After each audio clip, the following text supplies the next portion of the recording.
ایسی خواتین بھی دیکھی ہیں اپنی زندگی میں. میری ینگ لائف تھی بالکل، بہت بچپن کا زمانہ تو یاد نہیں ہوتا نا. جب انسان سن شعور میں آتا ہے تو سن شعور میں جوانی تک میں نے ایک دور اپنا اس دور کی بات بتا رہا ہوں. اور بعد ازاں بھی ایسی خواتین دیکھی ہیں کہ وہ سارا دن 24 گھنٹے میں اتنے گھنٹے عبادت کرتی تھی. میں نے اپنی آنکھوں سے دیکھا ہے، اپنی فیملی میں بھی دیکھا ہے، اپنے دور نزدیک کے رشتہ داروں میں، دور و نزدیک رشتہ داروں میں. تو میں نے دیکھا ہے اپنی آنکھوں سے کہ ایسی خواتین کو بھی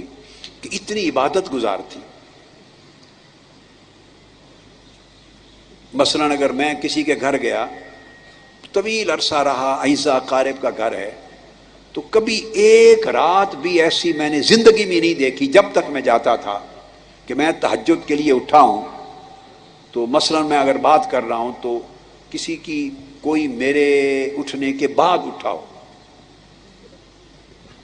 میں اٹھا ہوں تو میں نے دیکھا کہ وہ پہلے اٹھ چکی تھی، یا میرے اٹھنے کے ساتھ وہ، میں اگر پہلے اٹھ گیا ہوں تو وہ اٹھ رہی تھی. کبھی زندگی میں وفات کے وقت جب انسان بالکل لاخر ہو جاتا ہے اس زمانے تک میں نے زندگی میں ایسی خواتین بھی دیکھی ہیں کہ تہجد کبھی نہیں چھوٹی ان کی. نماز اشراق بھی پڑھتی،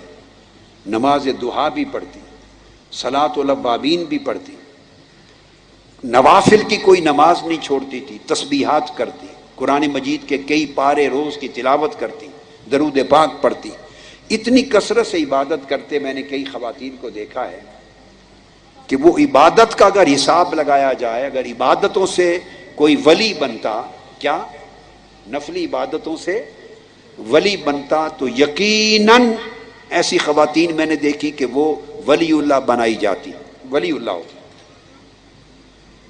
مگر میں ساتھ یہ بھی دیکھتا تھا کہ جب ساری عبادات سے، تلاوت سے، نفل سے، تسبیح سے، ذکر اذکار سے فارغ ہوتی اور فارغ ہو کے چارپائی پہ جب آپس میں بیٹھ جاتی تو بس پھر کسی دوسری عورت کا ذکر شروع کر دیتی. تسبیح سے فارغ ہوئی تو بھابھی ہے، بھائی کی بیوی ہے، دوسرے بھائی کی بیوی ہے، فلاں کی بیوی ہے، یا کوئی بہو ہے، یا کوئی اور قریبی اعزا اقارب میں ہے، بس اس کا ذکر شروع کر دینا اور غیبت شروع ہو جانی. تو عبادت کی بھی کوئی حد نہیں ہوتی تھی، اور جب فارغ ہو کے بیٹھنا، وہ سارے دن کی عبادت جب انسان غیبت کرتا ہے تو اکٹھا ایسے ہے جیسے تختی پہ لکھتے رہے، آخر پہ پانی کے ساتھ سارا سب کچھ رائے گاں، سارا دن کا کیا ہوا رائے گاں چلا جاتا. غیبت کرتی، اور غیبت اور چغلی سے سارے دن کا کیا کرتا برباد ہو جاتا. اور میں جب بالکل نوجوان تھا، آج کی سمجھ کی بات نہیں کر رہا، بالکل نوجوان تھا، تب بھی میں یہی بات دل میں سوچتا تھا کہ کاش یہ خواتین جن کی میں بات کر رہا ہوں اس غیبت سے اگر پاک ہوتی تو ولی بن جاتی. اب میری بات، جب میں بالکل چھوٹی عمر میں تھا تب بھی یہی سوچ میں، کہتا نہیں تھا مگر آتی تھی، کاش یہ غیبت نہ کرتی تو ولی ہو جاتی. اس طرح بہت سے لوگوں کو دیکھا. حضور قدوۃ الاولیاء میرے شیخ سیدنا طاہر علاء الدین بہت سے لوگوں کا ایسا حال مجھے فرماتے تھے کہ فلاں قسموں کے لوگ، طبقات اتنا اللہ کے دین کی خدمت کرتے ہیں، اللہ کے دین کی اتنی خدمت کرتے ہیں، سارا دن روکی سوکھی پہ گزارا کرتے ہیں،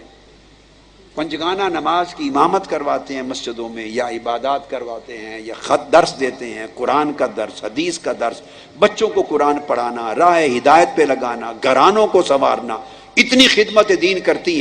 کرتے ہیں تو ان میں اگر ایک خرابی نہ ہو وہ حسد.